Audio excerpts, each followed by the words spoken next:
I just echo the same thing. Just appreciate everyone here today, and look forward to some questioning. 3 questions max. Who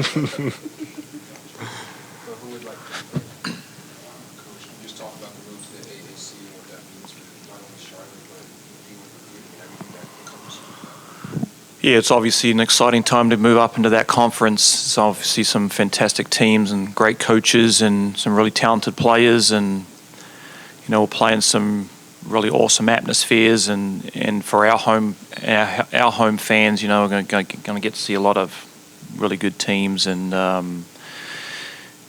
as I said, some coaching too. So those personalities are all part of the game, and you're really looking forward to the challenge. Just mentioned coaching. Can you talk about assistant coach Conor Hry that came on this year and what you've seen out of him and how he's formed a relationship with players also? Yeah, I've known Conor a while, since we coached against each other in Australia. Conor's he's played college basketball. He's played in the NBA. He's been an assistant coach in the NBA. He's been a G League head coach. He's been an international head coach. He's been an international player. So a lot of these guys aspire to be, professional players, and Conor obviously has the experience, as does, a number of our coaches that have played as well overseas. And those experiences they can share with the guys are hugely valuable. The coaching experiences that he's had. He's also been an NBA scout. So, as I say to our guys all the time, you don't know who's watching, and how do you want to be seen? And we've already had a number of NBA scouts already sit in our gym, and sometimes I'll tell them that they come in, sometimes I won't. So, they need to understand that they need to be, locked into how they act and come across every single day, no matter where they are, and I think that's the lesson that gets learnt with that. Coach, first official week of practice down in the books, what are some of the good things that you see being produced by this team? Yeah, we made a big improvement from Monday to the Saturday. Monday I walked out of there going, man, I don't know if we had practiced for the last 2 months, but we made some really, really good improvements, and like I've said, we're going to try and play faster and really attack the offensive glass. But we probably turn it over a little bit too much right now. We're going to have to take care of the ball a little bit better. But I think you got to let them go a little bit and experiment with some things and make some mistakes and learn to play under control, but by playing quickly at the same time. So that's a skill in its own. So they've got to learn to play quicker but under control, and but really happy with the energy and enthusiasm I would expect it to be for the first week. Let's see what it's like in week 4 or 5, week 20. Those are the challenges for all of us, but really good first week.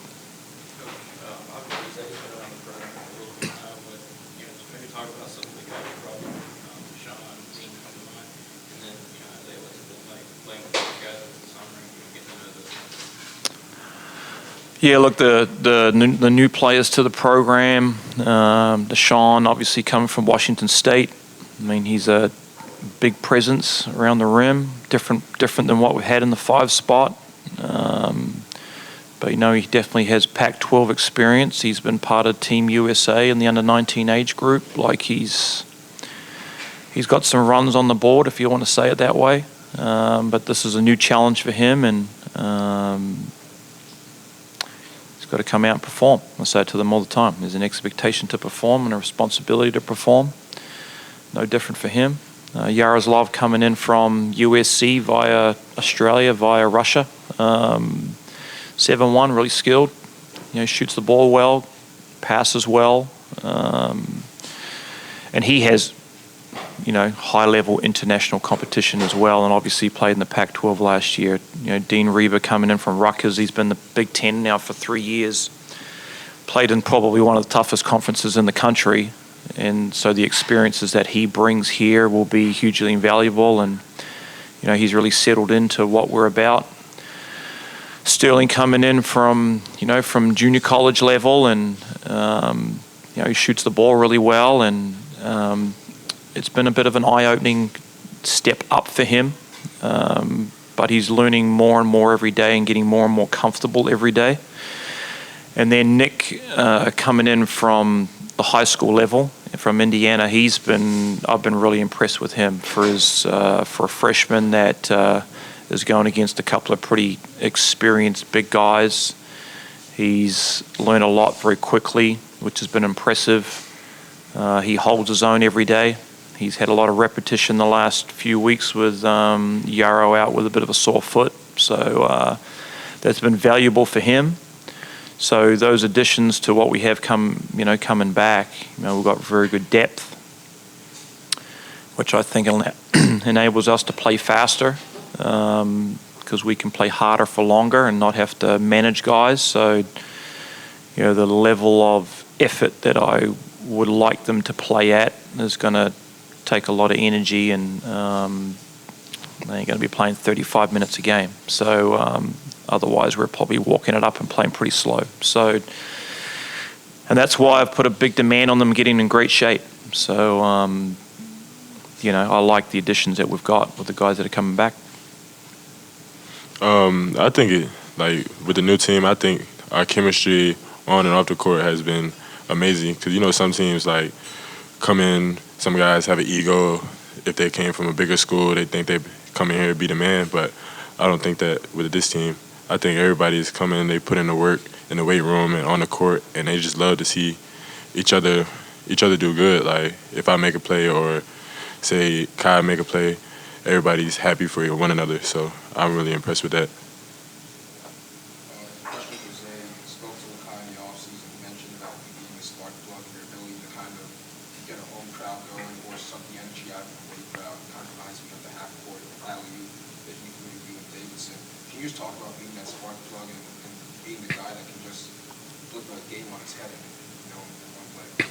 Well, I've kind of been like that my whole life, just coming in with energy. That's a big part. I feel like if I don't bring the energy, then I'm not really helping the team. So it's just really nothing new to me. I've been doing it my whole life.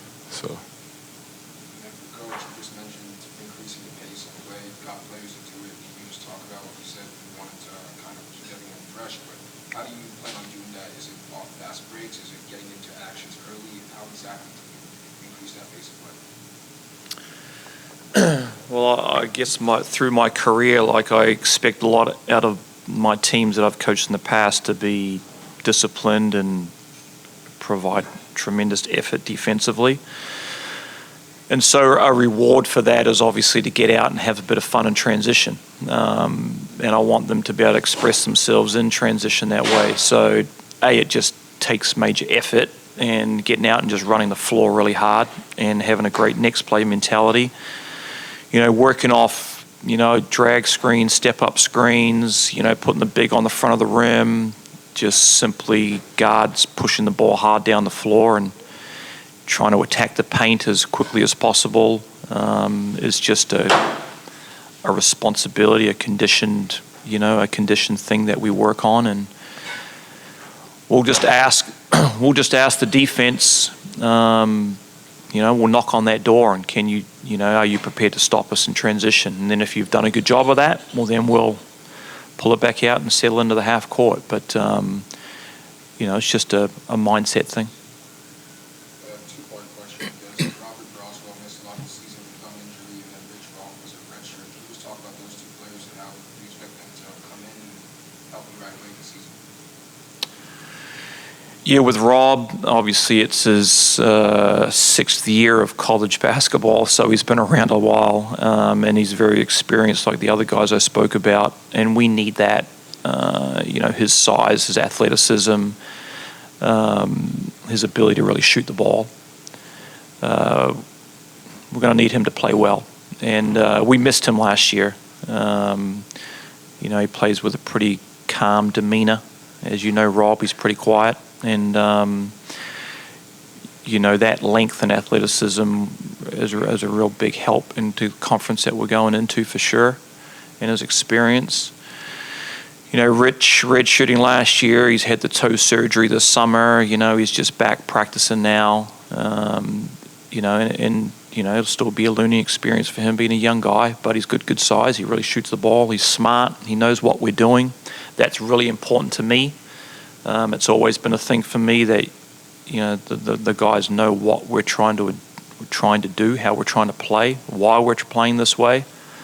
And, he ticks that box at a really high level. So really looking forward to getting those guys back on the floor. For Isaiah, you're going into your junior year. Has there been anything you've been working on in your game that you're excited to showcase this season? Just everything. Basically, you got to just work on everything. Just finishing, shooting, being able to play under control and make the right decision. Like Fern always told me all the time, sometimes I overdo it when the first pass is right there. So it's more just a learning experience and just staying in the gym and just working. Building on the first question, you're upperclassmen now. How do you hope to evolve as a teammate, not just on the floor, but in the locker room? I feel like I've always been a great teammate. No matter like where I've gone, I'm always gonna be myself, just outgoing, laughing. But I feel like I have a bigger role of being a leader on the team, just bringing the energy every day, bringing the tone, the physical, defensive wise, and just letting guys know like this is how like Fern wants to play. He wants to be physical. He wants to play fast, and have that defensive mindset. So. Another question for Zay. You're a really good off-ball player, get back to it, kind of do all these things without the ball. If you work on anything on ball, if you're going to be in the backcourt, sharing the backcourt with Taylor and Makai and Jackson, and getting to mesh with those guys also? I play. So in practice, I try to play both. I try to do a lot off ball, just because I like having the ball in my hands. Like I feel more comfortable with the ball in my hands. So I try to play off ball a lot, and then when it's time to play on ball, I try to just make sure I'm making the right decisions every time. So I'm still learning, but it's been a fun process. Any other questions?